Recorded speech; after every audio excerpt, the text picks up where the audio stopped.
வணக்கம் முத்துக்குமார். நம்ம தமிழ் சேனலை சப்ஸ்கிரைப் பண்ணுற அனைவருக்கும் என்னுடைய மனமார்ந்த நன்றி. எல்லோரும் வந்து டிஸ்க்ளைமர் அண்டர்ஸ்டாண்ட் பண்ணிக்கோங்க. டிஸ்கிரிப்ஷனில் கொடுத்துருக்கேன். நம்ம சேனலில் கொடுக்குற அனைத்து தகவலும் ஒன்லி ஃபார் எஜுகேஷனல் பர்பஸ் மட்டும்தான். அதில் எதுவுமே ரெக்கமெண்டேஷன்ஸ் கிடையாது, டிப்ஸ் கிடையாது. நான் செபி ரிஜிஸ்டர்ட் அனலிஸ்ட் கிடையாது. அதனால் before investing consult your financial advisor. Okay, so இப்போது நேற்றுக்கு வந்து ஒரு வீடியோ பார்த்துருந்தோம். சில்வர் வந்து என்ன கண்டிஷனில் இருக்குது, சில்வரில் என்னென்ன டேட்டா வந்திருக்குன்னு. அதில் ஃபஸ்ட்டு நம்ம பார்த்ததுன்னா சில்வர் பீஸ் மட்டும்தான் இறங்கியிருக்கு. ஏன்னா சில்வர் பீஸில் ப்ரீமியம் அதிகமாகிடுச்சு. நம்மளே வந்து ஒரு 10% அதிகமாக வந்து ப்ரீமியம் கொடுத்து நம்மளே வாங்கிக்கிட்டோம் சில்வர் பீஸை. ஆனால் அதனோட ஐஎன்ஏவி வேல்யூ வந்து கம்மியாக தான் இருந்தது. அதனால் அதை வந்து கரெக்ட் பண்ணிடுச்சு. நம்பர் 1. நம்பர் 2, ரியல் சில்வர் பார்த்தீங்கன்னா 3% தான் டவுன் ஆச்சு. சில்வர் பீஸ் வந்து 17% வரைக்கும் கீழே போயிட்டு 11% க்ளோஸ் ஆச்சு. 11% வரைக்கும் டவுன் ஆயிருந்தது. ஸோ ரியல் சில்வர் பார்த்தீங்கன்னா 3% தான். இன்றைக்கி வந்து ரியல் சில்வர் வந்து ஏற ஆரம்பிச்சிருச்சு. பீஸும் வந்து ஓரளவுக்கு அப்படியே நார்மல் ப்ரைஸ்க்கு அந்த ஐஎன்ஏவியை வந்து மெயின்டைன் பண்ணிக்கிட்டு அப்படியே வர ஆரம்பிச்சிருச்சு. ஓகே, இப்போ நேற்றுக்கு வந்து ஒரு சில டேட்டா சொல்லியிருந்தேன். புல்லியன் பேங்க்ஸ் வந்து ஷார்ட் அடிச்சிருக்காங்க, எந்தெந்த பேங்க் அதில் வச்சுருக்காங்க, என்ன ப்ராசஸ் அப்படின்ற எல்லா டேட்டாவையும் வந்து டெலிகிராம்லேயும் நான் போஸ்ட் பண்ணியிருந்தேன். நீங்கள் அதில் பார்த்தீங்கன்னா உங்களுக்கு ஒரு வெரிஃபிகேஷன் கிடைக்கும். அதில் இன்னொரு டேட்டா ஒன்று போட்டிருந்தேன். காமெக்ஸ் வந்து ஷார்ட்ஸில் அடித்ததுக்கான அந்த 4.4 பில்லியன் அவுன்ஸ், நான் நேற்றுக்கு வந்து 4.4 பில்லியன் டாலர்னு சொல்லிட்டேன் வார்த்தையை. பட் 4.4 பில்லியன் அவுன்ஸ் வந்து அதை செல் அடிச்சிருக்காங்க அப்படின்ற அந்த ஸ்க்ரீன்ஷாட்டை வந்து நான் போட்டிருந்தேன். அதெல்லாம் வந்து மீடியாவில் எடுத்தது தான். ஓகே, எல்லாமே மீடியா ரிப்போர்ட்டு தான். ஓகேவா, அதாவது சோஷியல் மீடியாவில் வந்த ரிப்போர்ட்டு கொஞ்சம் 2-3 இடத்துல வெரிஃபை பண்ணி எடுத்தது தான் அது. ஸோ இப்போது அந்த ரிப்போர்ட்லாம் நீங்கள் போய் டெலிகிராமில் பார்க்காதவங்க போய் பார்த்துக்கோங்க. நேற்றுக்கு எல்லாமே போட்டிருப்பேன். இன்றைக்கி வந்து ஒரு ரிப்போர்ட் கிடச்சிருக்கு. என்ன ரிப்போர்ட்னா, JP Morgan predicts gold at $5,055 by 2026 அப்படின்னு கொடுத்துருக்காங்க. இல்லை, நல்லா யோசிச்சு பாருங்கள். இந்த மாதிரி இப்போது ஜேபி மார்கன்லாம் எவ்வளோ பெரிய ஆர்கனைசேஷன். ஓகே, நேற்றுக்கு போன வாரம் வந்து ஒரு டேட்டா வந்துருந்தது. பேங்க் ஆஃப் அமெரிக்கா ஒரு டேட்டா கொடுத்துருந்தாங்க. அந்த டேட்டாவில் வந்து சில்வர் வந்து $306 வரைக்கும் போகும் அப்படின்னு சொல்லி சில்வரையும் வந்து ப்ரெடிக்ஷன் கொடுத்துருந்தாங்க. இப்போ தான் எல்லாம் இந்த 2-3 நாளாக தான் இதெல்லாம் வந்துக்கிட்டு இருக்குது. ஆனால் சில்வர் $60 இருந்துச்சுல்ல, அப்போ யாருமே வந்து இப்போ நான் நம்மளோட இந்தியன் ருப்பீஸ்க்கு வரேன். சில்வர் வந்து சில்வர் பீஸ்லாம் $60 இருக்கும் பொழுது யாருமே வந்து சில்வர் இப்போ $300 இருக்குது. அந்த ப்ரைஸ் போகும்னு யாரும் சொல்லலை. இப்போயே 5 மடங்கு ஏறி இருக்குது. ஓகே, அப்போ யாரும் சொல்லலை. $60 இப்போ $300 போகுதுன்னு யாரும் சொல்லலை. ஓகே, இவ்வளோ நாளாக கோல்டு வந்து பயங்கரமான ஒரு விகரசான ஒரு ஏற்றத்தை முடிஞ்சு போச்சு. இப்போ வந்து எல்லோரும் டிப்ஸ் கொடுக்குறாங்க, ப்ரெடிக்ஷன்ஸ். அதாவது ப்ரெடிக்ஷன்ஸ் வந்து பப்ளிக்கிட்ட வந்து அதை ப்ரொஜெக்ஷன் கொடுக்குறாங்க. ஜேபி மார்கன், பேங்க் ஆஃப் அமெரிக்காலாம் இன்னும் வந்து எவ்வளோ, இப்போ வந்து $4,800 வந்துருச்சு. இப்போ இன்னொரு $200 தான் ஏறப்போகுது அப்படிங்கிறத வந்து அவங்க இண்டிகேட் பண்ணுறாங்க. இந்த லாஸ்ட்டில் போய் ரீட்டைல் இன்வெஸ்டர்ஸ் வாங்கிட்டு அவங்க மாட்டிக்க போகிறாங்களோ என்னவோ தெரியல. இது என்ன மாதிரியான ஒரு அட்வர்டைஸ்மெண்ட்டுன்னு புரியல எனக்கே அது.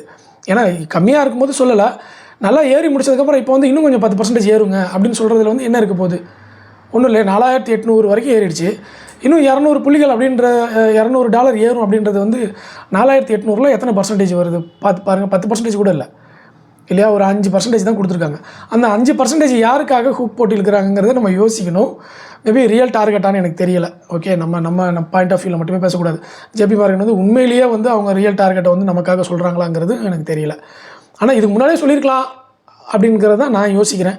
கடைசி நேரத்தில் வந்து ஏன் டார்கெட்டை ஒரு 10% 5% ஏற்றிட்டு இப்போ வந்து எல்லோரும் போடுறாங்க அப்படின்றது ஒரு கொஸ்டின் மார்க்காக இருக்குது. சரி, இதை விட்டுருங்க. இது ஒரு பக்கம் நம்ம யோசிக்க வேண்டிய பாயிண்ட், அதனால் அதை நான் சொல்லியிருக்கேன். நேற்றுக்கு வந்து வீடியோவில் வந்து இன்னொரு விஷயம் சொல்லியிருந்தேன். கோல்டு சில்வர் ரேஷியோ வந்து பாருங்கள் அப்படின்னு சொல்லிட்டு. அதை எல்லோரும் நிறைய பேர் வந்து சர்ச் பண்ணி வச்சுருந்தாங்க. ஒருத்தர் 2 பேர் மட்டும் கமெண்ட் பண்ணியிருந்தாங்க. கோல்டு சில்வர் ரேஷியோவை பொறுத்தளவில் நீங்களே வந்து மேனுவலாக கோல்டுடைய சார்ட்டு, சில்வருடைய சார்ட் எடுத்து நீங்களே கால்குலேட் பண்ணி பார்க்கலாம். Number 1. Number 2, gold silver ratio எடுக்கும் பொழுது டாலரில் எடுக்கிறது தான் வந்து பெஸ்ட்டு. ஏன்னா நம்ம இந்தியன் ருப்பி வந்து டாலருக்கு பேக்கப்பில் தான் நிற்கிறோம். டாலருடைய வேல்யூக்கு பொறுத்து நம்மளுடைய இந்திய ரூபாயின் மதிப்பு வீழ்ச்சி அடைஞ்சிக்கிட்டு வருது. அதனால் நம்ம இந்திய ரூபாயை பேஸ் பண்ணி நீங்கள் ரேஷியோ வந்து போடக்கூடாது, டாலரில் தான் போடணும். அப்படி பார்க்கும் பொழுது டாலரில் வந்து அந்த கோல்டு சில்வர் ரேஷியோவை போடும் பொழுது அந்த ரேஷியோவை ஒரு சார்ட்டாக கன்வெர்ட் பண்ணிக்கணும்.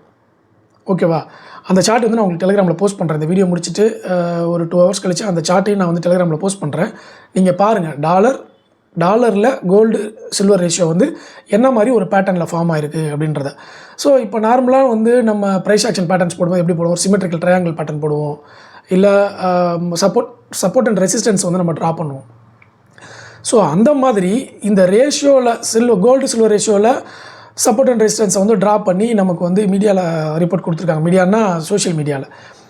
ஸோ அதனுடைய ப்ரொஜெக்ஷன் எப்படி இருக்குது அப்படின்னு பார்த்தீங்கன்னா, 1998 41 அப்படின்ற ரேஷியோவில் வந்து அது நின்றுருக்கு. ஹையஸ்ட்டாக சில்வர் ஏறி இருக்குது. அப்போது ரேஷியோ வந்து 41ன்ற இடத்துல வந்துருக்கு. அதுக்கப்புறம் 2011 32ன்ற ரேஷியோவில் வந்து நின்றுருக்கு 2011. அதுக்கப்புறம் 2026 இப்போ நம்ம வந்து ப்ரெடிக்ஷன் எதிர்பார்த்துக்கிட்டு இருக்கோம். இதில் இந்த 2 டேட்டாவுமே நான் வந்து ருப்பீஸில் வெரிஃபை பண்ணிட்டேன். ருப்பீஸில் வெரிஃபை பண்ண டேட்டா அது என்னென்னா 2 தடவையும் வந்து சில்வர் ஒரு பீக்கில் போயிட்டு இப்போது 100 ரூபாலேருந்து 200 போகுதுன்னு வச்சுக்கோங்களேன். உதாரணத்துக்கு திருப்பியும் 100 கிட்ட, அதாவது 110 ரூபா 120 வரைக்கும் வந்து கீழே விழுந்துருது. எவ்வளோ தூரம் ஏறிச்சோ அதில் 80% வந்து கீழே இறங்கிடுது. 2 தடவையாக சில்வர் இதுதான் நடந்திருக்கு. இப்போ வந்து இவ்வளோ தூரம் ஏறி இருக்குது. ஸோ இறங்க போதா இல்லை இன்னும் தாண்ட போதாங்கிறது நம்ம பொறுத்து இருந்தால் பார்க்கணும். ஓகே, இதில் ஸோ இந்த ரேஷியோவில் வந்து நமக்கு என்ன காமிச்சிருக்காங்க அப்படின்னு பார்த்தீங்கன்னா, அந்த பேட்டர்னாக வரையும் பொழுது கிட்டத்தட்ட அந்த ரேஷியோ வந்து 22 அப்படின்ற லெவலில் வந்து நமக்கு வந்து சேருது அந்த சப்போர்ட் அண்ட் ரெசிஸ்டன்ஸில். ஸோ அப்படி பார்க்கும்போது அவங்க என்ன சொல்கிறாங்க, யூஎஸில் இருக்கக்கூடிய அந்த டாலரில் மார்க்கெட்டை வந்து பார்க்குறவங்க என்ன சொல்கிறாங்க அப்படின்னா, அந்த கோல்டு சில்வருடைய ரேஷியோ வந்து 22ன்ற லெவலில் வந்து அவங்க சொல்கிறாங்க. அப்போ 22 அப்படின்னா இது என்ன நடக்குது அப்படின்னா, இப்போது தங்கத்தோடைய விலை எவ்வளோ, டாலர் ஒரு அவுன்ஸ் எவ்வளோன்னு, ஒரு கேஜி எவ்வளோன்னு பார்த்துக்கோங்க. ஓகே, அதை பார்த்துட்டு அதுக்கான ரேஷியோவை நீங்கள் பார்க்கும் பொழுது 22 டைம்ஸ் அப்படின்னா என்ன ரேஷியோ வருது? ஓகே, சில்வரை விட கோல்டு வந்து 22 மடங்கு அதிகமாக இருக்கணும் அப்படின்னா என்ன ரேஷியோவில் வருதுன்றதை நீங்கள் கணக்கு போடுங்க.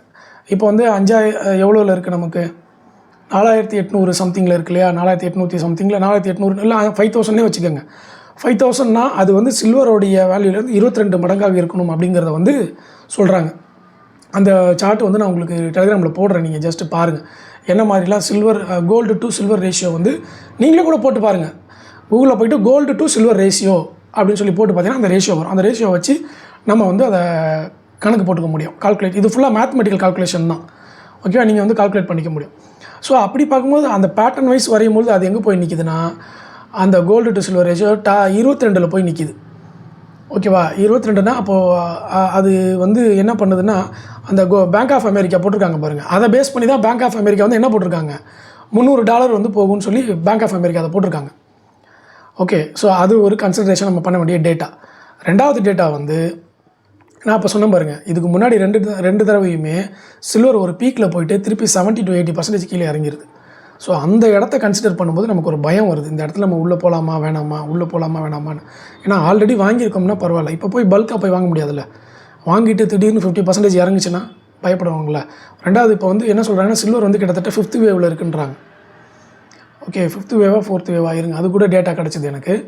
அந்த டேட்டாவை உங்களுக்கு பாஸ் பண்ணணும்னு நினச்சேன், மிஸ் பண்ணிட்டேன் நினைக்கிறேன். தெரியும், எப்படியா நான் எடுத்து அதை வந்து டெலிகிராமில் போஸ்ட் பண்ணிடுறேன். ஓகே, நம்ம டெலிகிராமோடைய லிங்க் வந்து டிஸ்கிரிப்ஷனில் கொடுத்துருக்கேன். எல்லோரும் அதில் போய் ஜாயின் பண்ணிவிட்டு செக் பண்ணி பாருங்கள். ஃப்ரீ டெலிகிராம் தான். அதே மாதிரி டிமேட் அக்கௌண்ட் ஓப்பன் பண்ணாதவங்களா இருந்தீங்கன்னா என்னுடைய ரெஃபரல் லிங்க் வந்து டிஸ்கிரிப்ஷன்லையும் கமெண்ட்லையும் கொடுத்துருக்கேன். ஓகே, விருப்பம் இருக்கிறவங்க அந்த லிங்க்கை பயன்படுத்தி நீங்கள் அக்கௌண்ட் ஓப்பன் பண்ணி எனக்கு சப்போர்ட் பண்ணலாம்.